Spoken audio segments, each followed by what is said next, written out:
வணக்கம் மக்களே, நான் டாக்டர் ஜெயராணி, MBBS இன்டர்ன். இது உங்களோட ஜிப்மர் மெட்டாக்ஸ். தினசரி வாழ்க்கையில் நம்மளுக்கு மூளை மற்றும் நரம்பிய நோய்கள் பற்றி நிறைய டவுட்ஸ் இருக்கும். அதை பற்றி பேச இன்னைக்கு நம்ம கூட ஒரு ஸ்பெஷல் கெஸ்ட் வந்திருக்காங்க. டிபார்ட்மெண்ட் ஆஃப் நியூராலஜி ஜிப்மர்லேருந்து associate professor doctor Rajeswari Agoram. வணக்கம் மேம், இந்த ஷோக்கு வந்ததுக்கு ரொம்ப நன்றி. Thank you for having me here. வணக்கம். இப்போ நம்ம ஒரு காமனான கொஷின் வச்சு ஆரம்பிக்கலாம் மேம். நிறைய பேருக்கு தலைவலி, தலை சுற்றல், கை கால் மறுத்து போன போல், அப்புறம் கை கால்லாம் ஊசி குத்துற போல் நிறைய சென்சேஷன்ஸ் வருது. இது போல் சிம்டம்ஸ்லாம் நம்ம எப்போ சீரியஸாக எடுத்துக்கணும் அண்ட் எப்போ ஒரு டாக்டர் கன்சல்ட் பண்ணணும் தெரிஞ்சுக்கலாங்களா? தலை சுத்தல் எங்கேருந்து வருது, என்ன மாதிரி வருது, எதனால வருது அப்படின்னு தெரியற வரைக்கும் என்னால் நீங்கள் டாக்டர்கிட்ட போங்க, போகாதீங்க, பரவாயில்லை அப்படின்னு சொல்கிறது எனக்கு ரொம்ப கஷ்டம். அதனால் உங்களுக்கு எப்போ எந்த விதமான பிரச்சனை இருந்தாலும் நீங்கள் உடனடியாக நரம்பியல் டாக்டர்கிட்ட வரணுங்கிறது கிடையாது. ஆனால் நம்மளோட ஆரம்ப சுகாதார நிலையத்தில் இருக்கிற டாக்டர் அவங்கக்கிட்ட டெஃபினட்டாக நம்ம போய் கேட்கலாம். அவங்கக்கிட்ட அவங்களோட உடம்புல இருக்கிற சந்தேகங்கள்லாம் நம்ம கேட்கலாம். அப்போது அவங்க இதில் பிரச்சனை இருக்குது அப்படின்னு நினச்சாங்கன்னா அவங்க மேற்கொண்டு நரம்பியல் டாக்டருக்கு அவங்களே அனுப்பி வைப்பாங்க. இதில் என்ன முக்கியம் ஆனால் நீங்கள் யோசிக்கணும் அப்படின்னா, இப்போ திடீர்னு ஏதாவது பிரச்சனைகள் வந்தது, இப்போது உங்களுக்கு இதுக்கு முன்னாடி இந்த மாதிரி மயக்கமே இல்லை, உங்களுக்கு இந்த மாதிரி தலை சுற்றலே இல்லை, ஆனால் உங்களுக்கு திடீர்னு ஒரு நொடி அளவில் கணக்கில் உங்களுக்கு இந்த மாதிரி தலை சுத்தல் வருது, கண்ணு பார்வையில் ஏதாவது பிரச்சனை இருக்குது, இல்லை ஒரு கை கால் சோர்ந்தடைஞ்சு போகுது, பேச்சு சரியாக வரல, இல்லைனா பேச்சு குளறி வருது, முகத்தில் ஒரு பாகம் கொஞ்சம் சோர்ந்து போகுது, அந்த மாதிரி இருந்தால் அது ஒரு பக்கவாதத்தோட அறிகுறியாக இருக்கலாம். அந்த மாதிரி பக்கவாதத்தோட அறிகுறியாக இருந்தால் அதுக்கு நீங்கள் உடனடியாகவே நீங்கள் ஏதாவது ஒரு பெரிய ஆஸ்பத்திரிக்கு போகணும். சின்ன ஆஸ்பத்திரிக்கு போய் பிரயோஜனம் கிடையாது. ஒரு சிடி ஸ்கேன் பண்ணக்கூடிய சில விதமான மருந்துகள் கொடுக்கக்கூடிய ஒரு ஹாஸ்பிட்டலுக்கு போகணும். இப்போ பாண்டிச்சேரியிலன்னு பார்த்தோன்னா அது நம்ம பெரிய ஆஸ்பத்திரி, ஜிப்மர் அந்த மாதிரி சில இடங்களுக்கு நம்ம போகிறது பெட்டராக இருக்கும். ஆனால் பாக்கி கை கால் குத்தல், தலைவலி அந்த மாதிரி இருக்கிற பிரச்சனைக்கு நீங்கள் உடனடியாக வரணுங்கிற அவசியம் கிடையாது. நம்ம ஆரம்ப சுகாதார நிலையத்தில் இருக்கிற அந்த டாக்டரை பார்த்துட்டு அவங்களோட சொல்படி நம்ம அதுக்கு மேலே பார்க்கலாம். இந்த காலத்தில் நம்மளுக்கு ஸ்ட்ரெஸ் ரொம்ப அதிகமாகிடுச்சு. நம்ம ஃபோன் நிறையா பார்க்குறோம், ஸ்க்ரீன் டைம் அதிகமாகிடுச்சு, தூக்கம் சரியாக பண்ணுறதுல, அப்புறம் நம்ம ஃபுட் ஹேபிட்ஸும் ரொம்ப இரெகுலர் ஆகிடுச்சு. ஸோ இது போல் லைஃப் ஸ்டைல் சேஞ்சஸ் நம்ம மூளையை எப்படி பாதிக்குது? மூளைங்கிறதுக்கும் இதயத்துக்கும் ரொம்ப வித்தியாசம் கிடையாது. அதுதான் நம்ம இப்போ நிறையா தெரிய வருது நம்மளுக்கு. அப்போது எதெல்லாம் இதயத்துக்கு நல்லதோ அதெல்லாம் மூளைக்கும் நல்லது. அப்படின்னா நம்ம சாப்பாடு அப்படிங்கும்போது சாப்பாட்டில் நம்ம அதிகமாக காய்கறிகளை சேர்த்துக்கணும். எண்ணெய் பொருட்களை அறவே கூடாதுங்கிறது கிடையாது, குறைச்சி சாப்பிட்றது நல்லது.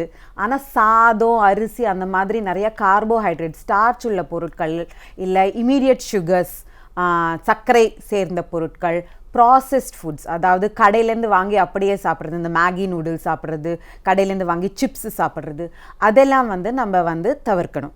அதே மாதிரி தினம் எக்ஸசைஸ் பண்ணுறது. நீங்கள் எக்ஸசைஸ் பண்ணுறதுன்னு நினச்சா நிறையா பேர் என்ன பண்ணுறாங்கன்னா, காலார நடந்துட்டு வருவாங்க, ஒரு மணி நேரம், 20 நிமிஷம், 30 நிமிஷம், அந்த மாதிரி இல்லை. அது பத்தாது. நம்மளுக்கு கொஞ்சம் இதயம் படபடக்கணும், கொஞ்சம் மூச்சு இறைக்கணும், கொஞ்சம் ஒரு எஃபர்ட் போட்டால் மாதிரி இருக்கணும். அந்த அளவுக்கு ஒரு நாளைக்கு குறைஞ்சபட்சம் 20 நிமிஷம் நம்ம எக்ஸசைஸ் பண்ணால் உடம்புக்கு, மூளைக்கு எல்லாத்துக்குமே நல்லது. அதே மாதிரி நீங்கள் சொன்னது மாதிரி தூக்கம் அப்படிங்கிறது ஒரு தேவை உடம்புக்கு. சாப்பாடு, காற்று அந்த மாதிரி தூக்கமும் ஒரு விதமான தேவை. அதனால் தினசரி உங்களுக்கு ஒவ்வொருத்தருக்கும் ஒவ்வொரு மாதிரி இருக்கும். சில பேருக்கு 8-9 மணி நேரம் தூங்கினாதான் தூங்கின மாதிரியே இருக்கும். சில பேருக்கு அது 5-6 மணி நேரம் இருக்கும். ஆனால் ஏந்திரிக்கும் போது ஃப்ரெஷ்ஷாக ஏந்திரிக்கணும். அந்த அளவுக்கு நம்ம தூங்க வேண்டிய அவசியம் இருக்குது. அதுக்கப்புறம் சில விதமான வியாதிகள் இருக்குது. சர்க்கரை வியாதி, இரத்த கொதிப்பு, இதுக்கெல்லாம் சரியாக அறிகுறிகள் கிடையாது. அதை நம்ம செக் பண்ணால் தான் தெரியும். அப்போது உங்கள் குடும்பத்தில் அதுக்கான ரிஸ்க் ஃபேக்டர்ஸ் இருந்தாலோ, இல்லைனா ரத்த கொதிப்புக்கு ஆக்சுவலி என்ன சொல்கிறாங்கன்னா, 18 வயசுக்கு மேலே இருக்கிறவங்க எல்லாரும் வருஷத்துக்கு ஒரு முறையாவது அவங்களோட பிபி செக் பண்ணிக்கணும். அப்போ அது நம்ம எங்கே வேணால் பண்ணிக்கலாம். நீங்கள் டாக்டர்கிட்ட தான் வரணுங்கிறது கிடையாது. ஆனால் அந்த மாதிரி செக் பண்ணிக்கணும். அதெல்லாம் பண்ணால் நம்ம மூளையும் ஹார்ட் எல்லாத்தையுமே ஹெல்த்தியாக வச்சுக்கக்கூடிய வாய்ப்பு இருக்குது. நிறைய பேருக்கு டக்குன்னு பக்கவாதம், ஃபிட்ஸ்லாம் வருது. குழந்தைங்களுக்குலாம் ஃபிட்ஸ் வரும்போது பேரண்ட்ஸ்க்கு என்ன பண்ணணுன்னே தெரிய மாட்டுது. ஸோ அதுபோல் சுச்சுவேஷனில் நம்ம பேஷண்ட்டை ஹாஸ்பிட்டலுக்கு கொண்டு வரதுக்கு முன்னாடி எதுபோல் ஃபர்ஸ்ட் எய்ட் ஸ்டெப்ஸ் நம்ம எடுக்கணும்?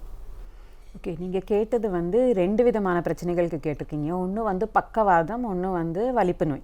நான் ஃபஸ்ட்டு வலிப்புக்கு சொல்கிறேன், அதுக்கப்புறமா பக்கவாதத்துக்கு சொல்கிறேன். அப்போ வலிப்புன்னு வரும்போது யார் பார்க்கறதா இருந்தாலும் அது கொஞ்சம் பயமாக தான் இருக்கும். ஆனால் இந்த வலிப்பு எப்படின்னா, யூஸ்வலாக பெரிய வலிப்பாக வந்தாலும் 2 கையும் 2 காலும் வெட்டி வெட்டி இழுத்தாலும் அது யூஸ்வலாக ஒரு 2 நிமிஷத்துக்குள்ளாரியே சரியாக போயிடும். அதனால அந்த டைமில் வந்து நம்ம கவனிக்க வேண்டியது என்னென்னா, அவங்க வந்து அந்த டைமில் நினைவில் இல்லை. அப்போது அவங்க வந்து தன்னை வந்து பாதுகாப்பாக வச்சுக்கணும். அவங்களுக்கு அடிப்படாமல் பார்த்துக்கணும். அவங்களுக்கு சுற்றி இருக்கிற அடிப்படக்கூடிய ஃபர்னிச்சர் இருந்தாலும் சரி, டேபிள் சேர் அது எல்லாத்தையும் நவுத்தி வைக்கணும். அதுக்கப்புறம் சில டைம்ஸ் அவங்க வந்து தலையை வந்து கீழே கீழே தட்டுவாங்க, தரையில் தட்டுவாங்க. அந்த மாதிரி தட்டினா அதுக்கு அடியில் வந்து ஒரு தலகாணி வைக்கணும். அதுக்கப்புறம் அவங்க கை காலெல்லாம் டைட்டாக பிடிக்க வேண்டிய அவசியம் கிடையாது. நிறையா பேர் என்ன நினைக்கிறாங்கன்னா, இரும்பு கொடுத்தா வலிப்பு வந்து கம்மியாகும் அப்படின்னு நினைக்கிறாங்க. ஆனால் அது உண்மை கிடையாது. அதனால அந்த மாதிரி இரும்பு பொருட்கள் நம்ம வந்து கையில் கொடுக்கும்போது அவங்களுக்கு நினைவெல்லாம் இல்லாத போது அது அவங்களே குத்திக்க, அவங்களே வந்து அடிபட்டுக்க வாய்ப்பு இருக்குது. அதனால் அதெல்லாம் எதுவுமே கொடுக்கக்கூடாது. இந்த மாதிரி வலிப்பு வரும்போது அவங்கள வந்து கழுத்தை சுற்றி ஏதாவது டைட்டாக இருந்துச்சு, துப்பட்டா இல்லைன்னா சாரி அந்த மாதிரி ஏதாவது இருந்துச்சுன்னா அதெல்லாம் லூஸ் பண்ணி விடணும். சுற்றி இருக்கிறவங்க வந்து நிறைய கூட்டம் கூடாமல் கொஞ்சம் நவுத்தி வைக்கணும், கொஞ்சம் காற்று கிடைக்கிற மாதிரி வைக்கணும். அந்த டைமில் வந்து அவங்க கை காலை டைட்டாக பிடிக்கிறது அந்த மாதிரி எல்லாம் எதுவும் பண்ணக்கூடாது. ஏன்னா அந்த மாதிரி வலிப்பு வரும்போது அவங்க நல்லா ஸ்ட்ராங்காக ஆட்டுவாங்க. அப்போ அவங்களுக்கு நம்ம ரொம்ப டைட்டாக பிடிச்சிட்டோன்னா அது எலும்பு முறிவெல்லாம் கூட வர வாய்ப்பு இருக்குது. அதனால அந்த டைமில் வந்து அடிப்படாமல் பார்த்துக்கணும். அதுதான் ரொம்ப முக்கியம். வாயில் நம்ம வந்து அவங்க நாக்கை கடிச்சுப்பாங்க அப்படின்னு சொல்லிட்டு நம்ம வாயில் துணி, கை, விரல், ஸ்பூன் அந்த மாதிரி எதுவுமே போடக்கூடாது. அந்த டைமில் அவங்களுக்கு நினைவு இருக்காது. அப்போ இதெல்லாம் வந்து அவங்களுக்கு நுரையீரலுக்குள்ளார போக வாய்ப்பு இருக்குது. விரல் விட்டிங்கன்னா விரலை துண்டிக்க வாய்ப்பு இருக்குது. அப்போ அதெல்லாம் எதுவுமே பண்ண வேண்டிய அவசியம் கிடையாது. யூஸ்வலாக இந்த மாதிரி பண்ணாலே வந்து ஒரு 2 நிமிஷத்துக்குள்ளார அந்த நொடிப்பு தானாக ஓஞ்சிரும். நொடிப்பு ஓஞ்ச உடனேவே அவங்களுக்கு வந்து நீங்கள் தண்ணி கொடுப்பாட்டணும், அவங்க மேலே தண்ணி தெளிக்கணும், அந்த மாதிரியெல்லாம் எதுவுமே கிடையாது. அந்த மாதிரி பண்ணும்போதும் அது நுரையீரலுக்குள்ளார போக வாய்ப்பு இருக்குது. அப்போ அந்த மாதிரி இருக்கும்போது அவங்கள ஒரு கழிச்சு படுக்க வைக்கணும். ப்ரிஃபரபிளி பீச்சக்கை பக்கம் தாழ்ந்த மாதிரி படுக்க வச்சா அவங்களுக்கு வந்து வாந்தி வந்தாலும் அது வந்து நுரையீரலுக்கு உள்ளார போக வாய்ப்பு இருக்காது. அப்போ அந்த மாதிரி வெயிட் பண்ணணும். அப்புறம் அவங்களுக்கே நினைவு திரும்பி வந்த உடனே அவங்களே வந்து கேட்கும்போது அவங்களுக்கு நீங்கள் தண்ணியோ சாப்பாடோ எதுவாக இருந்தாலும் நம்ம கொடுக்கலாம். இது வந்து நம்ம நொடிப்புக்காக முதலுதவி பண்ணுறது இப்படி. இது வந்து நீங்கள் வந்து வீட்டில் இருந்தால் மாத்திரம் இல்லை, நீங்கள் ரோட்டில் போகும்போது, ஆஸ்பத்திரியில் சுற்றி நடக்கும்போது, எங்கே பார்த்தாலும் நீங்கள் இந்த மாதிரி முதலுதவி பண்ணலாம். ஒரு பேஷண்ட்டுக்கு வந்து இல்லை ஒரு வலிப்பு நோய் உள்ளவருக்கு வந்து 5 நிமிஷத்துக்கு மேலே தொடர்ந்து நொடிப்பு வந்தாலோ இல்லை நொடிப்பு வந்து விட்டுடுச்சு, அடுத்த நொடிப்பு வந்துடுச்சு, ஆனால் நடுவில் நினைவே திரும்பலைனாலும் ஆஸ்பத்திரி கூட்டிகிட்டு போக வேண்டிய அவசியம் இருக்குது. பக்கவாதம், அது அடுத்த கேள்வி நீங்கள் கேட்டீங்க. பக்கவாதத்துக்கு வந்து பக்கவாதத்துக்கு முதலுதவி ஸ்பெசிஃபிக்காக எதுவுமே கிடையாது. நம்ம உடனடியாக ஆஸ்பத்திரிக்கு கூட்டிகிட்டு போகணும். பக்கவாதம் வந்துச்சுன்னா நான் சொன்ன மாதிரி அவங்களுக்கு ஒரு கை ஒரு கால் சோர்வு, முகம் சோர்வு, இல்லைன்னா பேச்சில் ஏதாவது பிரச்சனைகள் இருந்தால் திடீர்னு வந்ததுன்னா இந்த பிரச்சனைகள் எல்லாம், இல்லைன்னா அவங்க கண்ணு பார்வையில் ஏதாவது பிரச்சனை, இல்லை திடீர்னு பேலன்ஸில் ஏதாவது பிரச்சனை, அந்த மாதிரி ஏதாவது இருந்துச்சுன்னா உடனடியாக நீங்கள் ஆஸ்பத்திரி கூட்டிகிட்டு வரணும். இருக்கிறதுக்குள்ளாரையே எவ்வளோ சீக்கிரம் முடியுமோ அவ்வளோ சீக்கிரம் ஆஸ்பத்திரிக்கு கூட்டிகிட்டு வரணும். அதுக்கு மேலே வந்து டாக்டர் வந்து இங்கே பார்த்துட்டு அதுக்கு பக்கவாதத்துக்கு வேறு என்ன பண்ணணும், இது பக்கவாதம் தானா அப்படிங்கிறதெல்லாம் அவங்க வந்து டெஸ்ட் பண்ணி பார்த்துட்டு அதுக்கு மேலே அவங்க வந்து ஆலோசனைகள் கொடுப்பாங்க. அப்போ பக்கவாதத்துக்கு ஒரே ஒரு இதுதான், டைம் இஸ் பிரெயின். அதாவது மூளை வந்து எவ்வளோ சீக்கிரம் நம்ம வந்து அவங்கள வந்து ஆஸ்பத்திரிக்கு கூட்டிகிட்டு வருவோமோ, இந்த மாதிரி ஸ்ட்ரோக் பக்கவாதத்தை வைத்தியம் பண்ணக்கூடிய ஆஸ்பத்திரிக்கு எவ்வளோ சீக்கிரம் கூட்டிகிட்டு வரோமோ அவ்வளோ குறைவாக அவங்களுக்கு வந்து பாதிப்பு விளைவுகள், பின் விளைவுகள் பக்கவாதத்தினால இருக்கிறதுக்கான வாய்ப்பு இருக்குது. இப்போது காமனாக வந்து இது போல் மூளை மற்றும் நரம்பிய நோய்கள் எல்லாமே ரொம்ப வயசானவங்களுக்கு தான் வரும்னு நம்மளுக்கு தெரியும். ஆனால் அதுபோல் பிரச்சனை குழந்தைங்களுக்கும் மற்றும் யூத்தான என்ன போல் ஆளுங்களுக்கும் வருமா? அதுபோல் வரும்போது எது போல் பிரச்சனையெல்லாம் வரும்? ஓகே, மூளைங்கிறது நம்ம எல்லாருக்குமே இருக்குது. அதனால் எல்லாருக்குமே மூளையில் சார்ந்த பிரச்சனைகள்லாம் வர வாய்ப்பு இருக்கத்தான் செய்யுது. ஆனால் நீங்கள் சொன்ன மாதிரி சில பிரச்சனைகள் வந்து ஒரு வயதுலேயும் வந்து அது வரத்துக்கான வாய்ப்புகள் இருக்குது.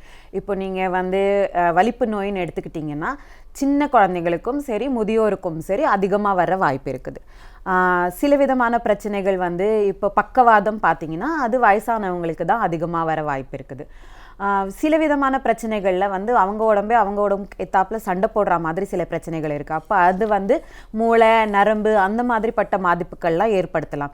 இதுக்கு நாங்கள் வந்து இங்கிலீஷில் வந்து ஜிபிஎஸ்ன்னு சொல்லுவோம், கிஎம்-பாரே சிண்ட்ரோம் சொல்லுவோம், இல்லைனா சிஐடிபின்னு சொல்லுவோம். அது வந்து சில விதமான நரம்பு சம்பந்தப்பட்ட பிரச்சனைகள்னால வரக்கூடிய பாதிப்புகள். அதெல்லாம் வந்து எந்த வயசில் வேணால் வரலாம். பிரத்யேகித்து இந்த மாதிரி தன் உடம்புக்கு ஏத்தாப்பில் சண்டை போடுற பிரச்சனைகள் எல்லாம் பெண்களுக்கும் சின்ன வயசில் இருக்கிறவங்களுக்கும் வர்றதுக்கான வாய்ப்பு இருக்குது. அதனால் எல்லா வயசுலேயுமே நரம்பியல் சார்ந்த பிரச்சனைகள் வர வாய்ப்பு இருக்குது. இதில் வந்து என்ன மாதிரிப்பட்ட பிரச்சனை அப்படின்னு சொன்னால் இதுதான். உங்கள் வயசில் இருக்கிறவங்க பர்டிகுலர்லி இந்த 2 2 வீலர்ஸ் எல்லாம் ஓட்டும்போது தலைக்கவசம் போட வேண்டியது ரொம்ப ரொம்ப முக்கியம். அந்த மாதிரி தலைக்கவசம் போடாமல் நம்ம ஓட்டுறதுனால மூளையில் அடிபட்டு அதனால ஏற்படுற விளைவுகள் நிறைய விதமான பக்கவாதம் மாதிரி விளைவுகள் ஏற்படலாம், நொடிப்பு மாதிரி விளைவுகள் ஏற்படலாம், முன்னம் செயல் பண்ணுற மாதிரி உங்களால் செயல்படாத, அதாவது பேச்சு வராத, இல்லை சுத்தமாக மொத்தமாக அப்படியே ஒரு வெஜிடபிள் மாதிரி ஆகிறதுக்கான வாய்ப்புகள் எல்லாம் இருக்குது. அப்போ இதுக்கு ஒரு சின்ன வழி வந்து தலைக்கவசம் போடுறது. அப்போ தலைக்கவசம் போடுறது ரொம்ப ரொம்ப அவசியம். உங்களை மாதிரி வயசில் மாத்திரம் இல்லை, எல்லா வயசுலையும் போடுறது முக்கியம். ஆனால் உங்கள் வயசில் இருக்கிறவங்களுக்கு பர்டிகுலர்லி இது வந்து ஒரு அட்வைஸ். இப்போ வர நிறையா நியூரோ ப்ராப்ளம்ஸை வந்து நம்ம கம்ப்ளீட்டாக குணப்படுத்த முடியாது, ஆனால் கண்ட்ரோலில் பண்ண முடியும்னு சொல்லுவாங்க. ஸோ அதுபோல் பேஷண்ட்ஸுக்கு கரெக்டான ட்ரீட்மெண்ட் அப்புறம் ரெகுலராக செக்கப் வரதுலாம் எவ்வளோ இம்பார்ட்டண்ட்? இதுவும் வந்து ரொம்ப ஜென்ரலான கேள்வி. இது வந்து என்ன விதமான பிரச்சனைக்கு நம்ம பார்த்துட்ருக்கோம் அப்படிங்கிறத பொறுத்து இருக்குது. இப்போ சமூகத்தில்னு பார்த்தீங்கன்னா 2 விதமான பிரச்சனை, இப்போ வந்து 3 விதமான பிரச்சனைகள் ரொம்ப ரொம்ப முக்கியமாக போச்சு. ஒன்று வந்து அஃப்கோர்ஸ் பக்கவாதம், இன்னொன்று வந்து வலிப்பு நோய், மூணாவது வந்து இப்போ நம்ம வந்து வயசாயிட்டே போகுது, நம்ம பாப்புலேஷனே நம்ம சமூகமே வயசாயிட்டே போகும்போது இந்த டிமென்ஷியா போல பிரச்சனைகள் எல்லாமும் நிறையா வர வாய்ப்பு இருக்குது. அப்போது பக்கவாதத்துக்கு வந்து நம்ம பக்கவாதம்னு பார்த்தீங்கன்னா பக்கவாதத்தோட காரணிகள், அதாவது சர்க்கரை வியாதி, இரத்த கொதிப்பு, அந்த மாதிரிப்பட்ட கொழுப்பு சத்து பிரச்சனைகள், அந்த மாதிரிப்பட்ட பிரச்சனைகளை வந்து கண்ட்ரோல் பண்ணுறது தான் ரொம்ப முக்கியம். பக்கவாதத்துக்காக ஸ்பெசிஃபிக்காக எந்த விதமான மருந்தும் கிடையாது. அது மீண்டும் பக்கவாதம் வராமல் இருக்கிறதுக்கு நம்ம கொடுக்கறது வந்து ஆஸ்பிரின் போல் ரத்தம் கட்டாத இருக்கிற சில மருந்துகளும் கொழுப்பு சத்து கண்ட்ரோல் பண்ணுறதுக்கான சில மருந்துகளும் மாத்திரம்தான். அப்போ பாக்கியெல்லாம் வந்து அதுக்கான காரணிகள் கண்ட்ரோல் பண்ணணும். இப்போ வலிப்பு நோயின்னு எடுத்துக்கிட்டிங்கன்னா வலிப்பு நோய் வந்து பல காரணங்கள்னால வரலாம். அப்போ எந்த விதமான காரணங்கள், அதில் வந்து எது வந்து நம்ம கொடுக்குற மருந்துகளில் அது கட்டுப்படுதா இல்லையா அப்படிங்கிறத பொறுத்து டாக்டர் சொல்லுவாங்க. நீங்கள் எவ்வளோ வாட்டி ஆஸ்பத்திரி வரணும், எவ்வளோ அடிக்கடி ஆஸ்பத்திரி வரணும் அப்படிங்கிறது டாக்டரோட ஆலோசனை பிரகாரம். அது வந்து கொடுக்குற வரைக்கும் மாத்திரையை தொடர்ந்து சாப்பிட்டு அவங்க நிறுத்தலான்னு சொன்ன உடனே அதுக்கப்புறம் நிறுத்தினா போதும். அந்த மாதிரி டாக்டரோட ஆலோசனை இல்லாமல் மாத்திரை ஏற்றுறது இறக்கிறது மாற்றுறது அதெல்லாம் எதுவுமே பண்ணக்கூடாது. டிமென்ஷியா, அதாவது வந்து வயசாகும்போது மூளை பற்றாக்குறைனா அது மூளை சுருக்கிட்டு வருது, அதனால வர்ற பிரச்சனைகள், ஞாபக மறதி இருக்கலாம், இல்லைனா அவங்க பேசுகிற விதத்தில் வந்து வித்தியாசங்கள் இருக்கலாம். அந்த மாதிரிப்பட்ட பிரச்சனைலாம் இருக்கும்போது அதுக்கு வந்து எகேன் டாக்டர் ஆலோசனை பிரகாரம் நீங்கள் வர்றது போகிறது நல்லது.